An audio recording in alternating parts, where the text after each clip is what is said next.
Alrighty, true believers. We just finished Silver Surfer number 7 Inner Visions with guest star Beta Ray Bill and all of his peeps.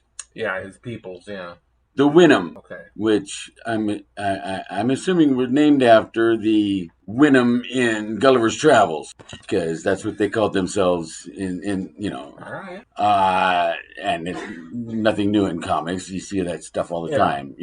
They take from other sources and just rename it or whatever, name it after something. But still, Interesting episode. After the last two-parter, especially, Yeah.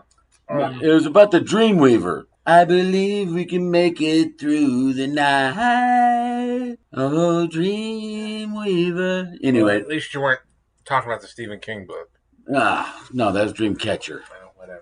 There's a big course, difference. Of course, Stephen King would be a catcher. No, Big difference. But no, it turns out that the Wynnum homeworld was ravaged. What they call Harmony. Yeah. Planet Harmony was where the horse people, Wynnum, the Equine people, were from, and the Dreamweaver was from Zenla. Yes. Yes, a part of the big meditation crystal or whatever the fuck. Yes. Yeah. And it ended up on Harmony, and they used it to create like an illusion, creating a matrix. Reality. Created a matrix. Like a matrix, yes. A dream world. Yeah. Where they could, live however comfortably they chose, because the reality of the world was it was ravaged. Yeah. And it was basically, it looked like the third world. Like your mother's fur coat, Afghanistan bombed out and depleted. Yeah. So, come on, guys. And so they just lived there and in this dream world with so much of this, being based on so many different sources, like the Thanos and the Starlin and the original Kirby, and now we got the Beta Ray Bill, who was introduced by Walt Simonson, and the style of the Wynnum was very Simonson-ish. Yes, but it still looks and it still works. Yeah, yes, it does. It still works because it's like paying tribute or homage to the original artists. Yeah, and which I appreciate. Yeah, I really do. I didn't like his color design. I mean, I liked the gray skin. Yeah, but I didn't like his turquoise and garish yellow, and I didn't like his teeth, that they were sharp and like outside of his upper lip. Yeah. But these are. But that was his dream image of himself. Yeah. So, because when we got him outside the dream, he was. It was yellow. I mean, he was orange. He was orange. Yeah. Yeah. And boy, and they all sounded Scottish. They did. They sounded like Northern European. Yeah.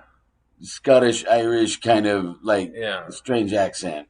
Like they've been potato farming for 1,000 fucking years. You fucking English motherfuckers. Sure, it was my cousin, but she was the only one there. No. Wow. Wow. Anyway. Didn't see that one coming. But no, it was... What, should I have done the Rob Roy? Oh, stop. No, fucking the Earl of the Duke of not Lancaster. Oh, the Duke of the Duke of no. No, We're not gonna do that. Yeah, Earl Caster, right? No. Anyway, fat bastard, get in my belly. No. No. Yeah, but. Yeah, the Duke of the Earl of Doncaster. That was what it was. Earl of Doncaster. Yeah, but I mean, Anyway, it was just like their regional dialect that they gave them to give them differentiate from all those white European English motherfuckers, right? Anyway, no, and of course the Silver Surfer had to. Fuck the shit up. Fuck it all up and so I have a question. Pull them out of their dream world, and they were miserable again. Well, because Thanos was going to come and But I like what they did to Thanos, because Thanos is a real bitch in this show, and I don't like that. Right, but it does reflect what Thanos was at the time in the comics. He was in love with the statue and all that bullshit, and it is consistent with. But goddamn, But yeah, goddamn, not even anything close to what we got out of the films, as far as Infinity Gauntlet or anything prior to this, like in leading up to it with Thanos the Mad Titan. Yeah. He was a badass to be feared. He wasn't some fucking stone humping simp or whatever. Yeah.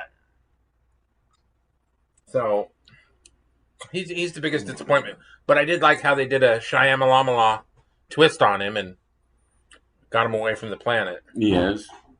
So that was funny. Yeah, but no, it's this one, especially after the last learning curve two-parter, it stepped up a little bit. It was good. I mean, they're only little 20-minute episodes anyway. Yeah. What can you do in 20 minutes? Right. But they did a lot in this one. Yeah. They did. And looking forward to the rest of the series. They showed those rock guys from Journey into Mystery 87. Yes. That was cool. Yes. And he had his hammer, which was in the dream world, so they could kind of get away with it. Didn't, not quite Stormbringer, but, Yeah. And they didn't really have to bring Thor and Asgard and all that into it. It was just his dream self, which was cool. Yeah, I'll take it. Yeah, and we'll see what we bring next. But yeah, Intervisions, the Dreamweaver episode with the Venom and Beta Ray Bill. Pretty good. Like, share, and subscribe. Bye.